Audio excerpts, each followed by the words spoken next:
En el nombre del Padre, del Hijo y del Espíritu Santo. Amén. Ven Espíritu Santo, inflama nuestros corazones en las ansias redentoras del corazón de Cristo, para que ofrezcamos de veras nuestras personas y obras en unión con Él por la redención del mundo. Señor mío y Dios mío Jesucristo, por el corazón inmaculado de María, me consagro a tu corazón y me ofrezco contigo al Padre en tu santo sacrificio del altar, con mi oración y mi trabajo, sufrimientos y alegrías de hoy, en reparación de nuestros pecados y para que venga a nosotros tu reino. Te pido en especial por el Papa y sus intenciones, por nuestro obispo y sus intenciones, por nuestro párroco y sus intenciones, por nuestro seminario y sus necesidades. Oh Señora mía, oh Madre mía, yo me ofrezco enteramente a vos y en prueba de filial afecto os consagro en este día mis ojos, mis oídos, mi lengua, mi corazón, en una palabra todo mi ser, ya que soy todo vuestro, Madre de bondad, guardadme y defendedme como cosa y posesión vuestra. Amén. Bueno, pues buenos días, vamos a escuchar el Evangelio de este día donde estamos celebrando la fiesta de San Andrés Apóstol, apóstol de Cristo.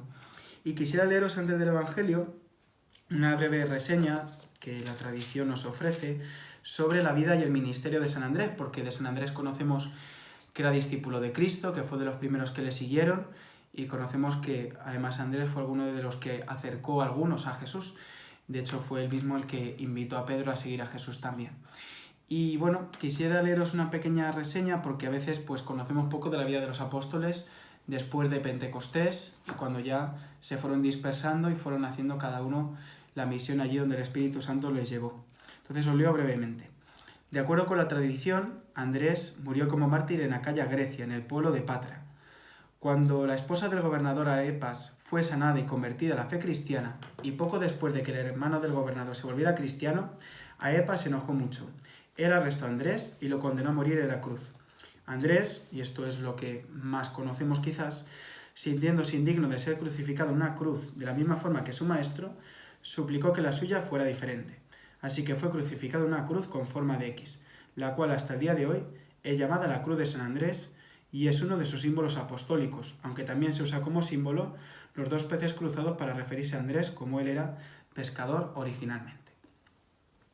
Pues bien, en este transcurso del Adviento la Iglesia nos concede celebrar esta fiesta y además hoy vamos a leer el Evangelio según San Mateo, el relato de la vocación de los 4 primeros discípulos, que es un relato que encontramos no solo en los 3 sinópticos, sino también en el Evangelio según San Juan. Y ahora haremos referencia un poco a estos paralelos y que nos aportan también en el relato de esta vocación.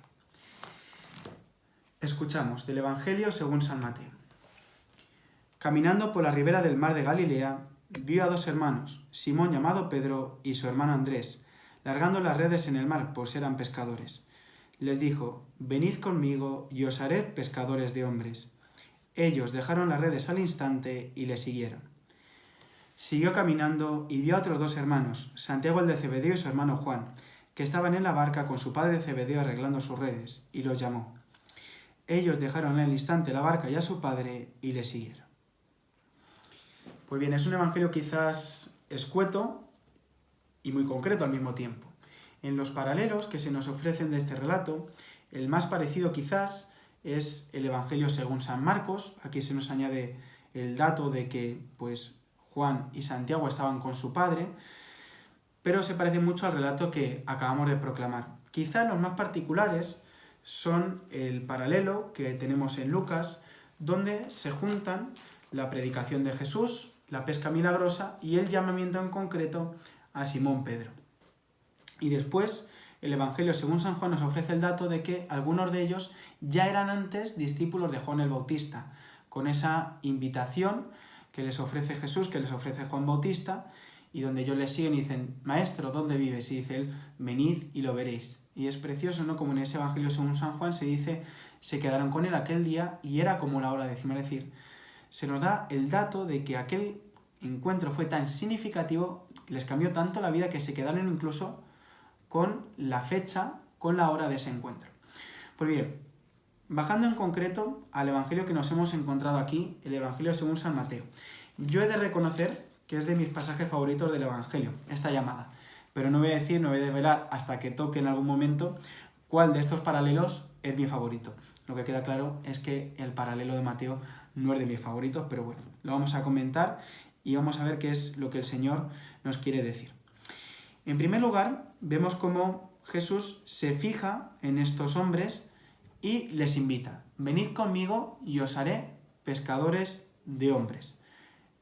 El primer dato es que la llamada parte de la iniciativa gratuita por parte del Señor.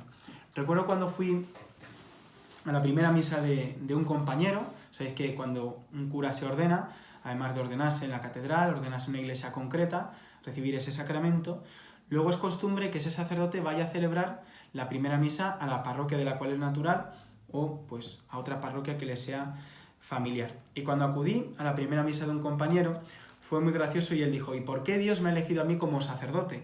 ¿Por qué Dios me ha querido escoger a mí de entre todos los hombres? Porque podría haber escogido a otro más alto, a otro más guapo, a otro más inteligente que yo, que hablara mejor que yo. Y él dijo: porque a Dios le ha dado, que quizás es un poco feo que lo diga aquí en este vídeo, porque a Dios le ha dado la realísima gana. Es decir, todo parte de la iniciativa gratuita por parte de Dios. Y además elige a pescadores. Fijaos que los pescadores no es que se caractericen precisamente por ser gente muy culta, gente muy instruida, sino que son personas que son muy trabajadoras. Además que desgastan mucha energía física en pescar. No me refiero aquí a la pesca típica, que vamos por la senda ecológica aquí en Toledo del Tajo y vemos a los pescadores que están con una caña pequeña, no, sino referimos a la pesca grande, al echar las redes, recoger las redes llenas de peces. Es decir, para eso hace falta una gran capacidad física. Y eran personas que trabajaban un montón, pero al mismo tiempo eran poco instruidas en lo que podríamos decir la cultura del momento. Pues a estas personas Dios las elige. Yo recuerdo siempre un vídeo que a mí me marcó mucho, que es el vídeo de Pescadores de Hombres, en inglés, disculpad por mi inglés, Fishers of Men, que es un vídeo que se popularizó mucho, además que cuando yo estaba en el seminario casi siempre lo poníamos en las campañas vocacionales. Y hay una parte de ese vídeo donde un sacerdote comenta y dice que él eligió a hombres comunes, a hombres ordinarios, que eran pescadores. Es decir, ¿qué es lo particular de los hombres que Dios elige para una misión concreta? La elección que Dios da. Eso es lo especial. Hablaba este domingo con una persona, además, que me decía, hablando de misiones que se le habían encomendado, y yo decía, es que es verdad, o sea, que Dios no elige a los que están capacitados, Dios no elige a los que tienen más cualidades, sino que Dios capacita a aquellas personas a las cuales elige. Y esto es lo que tenemos que tener claro, es decir, esta invitación por parte del Señor: venid conmigo y os haré pescadores de hombres. Es decir, ahí está la invitación del Señor y luego la transformación que el Señor va haciendo. De hecho, esto es lo precioso, porque fijaos que esta no es la elección como apóstoles, esta es la elección como discípulos. Ahora se les invita a estos 4 primeros discípulos a ser amigos de Jesús, se les invita a vivir una auténtica amistad, a vivir un discipulado, a vivir un camino con el Señor. Será después, ya posteriormente en el capítulo 13 de este mismo Evangelio, cuando el Señor los invite a ser apóstoles suyos. Y esto es lo precioso, ¿no? Que primero el Señor los va preparando poco a poco, para ser amigos suyos, para ser discípulos suyos, para entrar en comunión con Él. Y además, esto tenemos que tenerlo claro, porque cuando llega el paralelo de San Juan, siempre nos llama la atención esa invitación por parte de Jesús: venid y lo veréis. Fueron y se quedaron con Él aquel día. Es decir, los maestros en la antigüedad no eran simplemente como los maestros de ahora, que van, dan su clase y luego se vuelven a su casa y hasta el día siguiente, sino que los maestros convivían con los discípulos, es decir, había una intimidad de vida entre unos y otros. ¿Por qué? Porque no simplemente se transmitían una serie de contenidos unos a otros, sino que lo que se hacía era también una comunión de vida. Y esto es lo que el Señor les propone: venid conmigo y os haré pescadores de hombres. Comenzad un auténtico camino conmigo, comencemos una relación de amistad. Y llama la atención que esta llamada es respondida con un seguimiento inmediato. Ellos dejaron las redes al instante y le siguieron. Y además no solamente se dice esto con los 2 primeros, con Simón, al cual llamará después Jesús Pedro, y con Andrés, sino que además se repite la misma estructura con Juan y con Santiago, porque dice, estaban con su padre Zebedeo arreglando sus redes y lo llamó. Ellos dejaron al instante la barca y a su padre y le siguieron. Después, en el mismo Evangelio según San Mateo, recordáis que se nos propone ese relato en el cual el Señor va invitando uno tras otro a otros hombres a ser discípulos. Y van diciendo, Señor, déjame porque tengo que ir a trabajar primero, luego te sigo. Señor, déjame primero ir a enterrar a mi padre y luego te sigo. Es decir, vemos como la invitación por parte del Señor no se puede posponer, sino que la llamada del Señor hay que responderla inmediatamente, porque el Señor no nos reclama cosas que podamos ofrecerle, no nos reclama pues que le ofrezcamos tal cosa de nuestra vida, tal cosa concreta, tal acto, tal ministerio, sino que el Señor nos reclama la vida entera.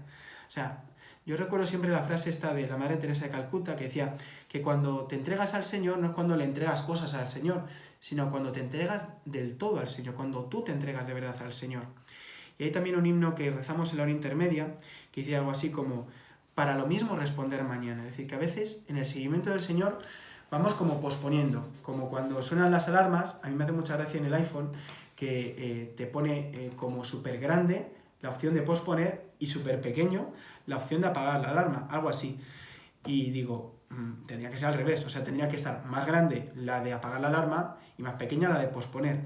¿Por qué? Porque hoy en día se nos invita continuamente a posponer las llamadas que el Señor nos hace, a posponer las invitaciones que Dios nos hace a acercarnos cada vez más a Él. De hecho, esta es una de las mayores tentaciones en nuestro mundo. Es decir, ¿para qué vamos a acercar a los niños a la iglesia si tienen que estar jugando, tienen que estar entreteniéndose? Ya cuando sean más mayores los acercaremos a la iglesia, bueno, que hagan la primera comunión si acaso, y luego ya pues cuando sean más mayores que estén más cerca de la iglesia. Cuando son adolescentes, bueno, si es que tienen el pavo, tienen sus cosas, ya cuando vayan creciendo que se vayan acercando al Señor. Cuando son jóvenes, pobrecitos, es que tienen que estudiar, tienen que empezar noviazgos, tienen que divertirse y disfrutar de la vida. Ya si acaso cuando sean más mayores, cuando nos casamos, bueno, cuando se casa la gente. No, si es que se acaban de casar, ¿cómo van ahora a estar pendientes de la iglesia, entrar en un grupo, entrar en un movimiento que les ayude a vivir su matrimonio?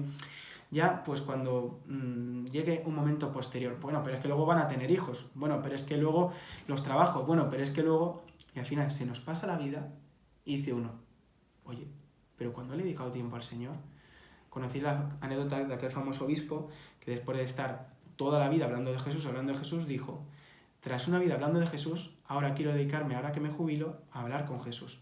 Es decir, que este puede ser nuestro gran peligro, es decir, posponer el seguimiento de Cristo por otras cosas que son necesarias, por otras cosas que yo no digo que sean importantes. Pero como le dice Jesús también en el Evangelio a Marta, Marta, Marta, andas preocupada con muchas cosas y solo una es necesaria. María ha escogido la mejor parte y nadie se la quitará. Por tanto, que esto sea una invitación en esta mañana para dejar las redes, dejar a nuestra familia y seguir a Jesús. A ver si alguno se va a levantar esta mañana y va a decir, bueno, pues dejo a mis hijas, me voy como monja, me voy como... No. O sea, ¿cuál es la invitación del Señor real? A poner toda nuestra confianza en su corazón. A poner toda nuestra confianza en Él. Porque además es curioso cómo se dice que dejan las redes al instante y luego los de Zebedeo dejan no solo las redes, sino también incluso a sus padres. Es decir, dejan lo que sería la comodidad o la seguridad económica y dejan también la seguridad en la familia y se depositan únicamente en el Señor. Claro, o sea, los que estéis casados, tenéis familia, decís, claro, pero es que yo no puedo seguir al Señor lo mismo que un sacerdote. Claro, pero yo no puedo seguir al Señor lo mismo que una que está de monja, una que vive la vida consagrada o que un fraile. Y eso es evidente, porque el Señor nos invita a seguirle a cada uno dentro de nuestro estado y dentro de nuestra vocación. Es decir, entregándole al Señor todo, pero los esposos a través de la esposa, a través de mi esposa, a través de la familia que Dios me ha confiado, y bueno, pues los sacerdotes, las consagradas, los consagrados, los monjes, frailes, etcétera, pues cada uno dentro de la misión que se nos ha confiado. Pero sobre todo es una invitación del Señor a vivir este tiempo del Adviento como un discipulado, como un camino con Él, y sobre todo desde este plano de la amistad con Él. ¿Qué pasa? Que sabemos que este seguimiento del Señor culmina en la entrega total de la vida. Porque lo acabamos de leer, lo he leído esta pequeña reseña bibliográfica, esta reseña biográfica de la tradición de lo que sucede con Andrés. Es decir, Andrés, que es de los primeros que sigue al Señor, que parece que siempre que está como en un segundo plano, luego entregará la vida. Ayer hablábamos del centurión y esa indignidad que él siente ante Jesús, pues fijaos, Andrés no es que sienta indignidad ante Jesús, Andrés siente indignidad ante morir como Jesús. Por eso es crucificado, como hemos leído, en una cruz en forma de aspas. Pues nada, yo por mi parte ya está el comentario de este día. Podríamos hablar mucho más, largo y tendido, sobre lo que significa esta llamada, este seguimiento desde el Señor, pero que este Evangelio, colocado pues al principio del Adviento, nos ayuda a dejar tantas cosas que no son accidentales, tantas cosas que no son importantes, y a centrarnos sobre todo en Cristo, centrarnos en su seguimiento, centrarnos en el discipulado que Cristo nos ofrece, y sobre todo a poner el corazón en el Señor, y como decía San Agustín, que lo citaba también el domingo, utilizar de las cosas que Dios nos da para acercarnos a Él, y que siempre nuestro gozo, nuestro disfrute último, esté en el Señor. Que paséis buen día. Gloria al Padre, y al Hijo, y al Espíritu Santo, como era en el principio, ahora y siempre, por los siglos de los siglos. Amén. Sagrado Corazón de Jesús, en vos confío. Dulce e Inmaculado Corazón de María, sé nuestra salvación. San José, ruega por nosotros. Y hoy, San Andrés, ruega por nosotros.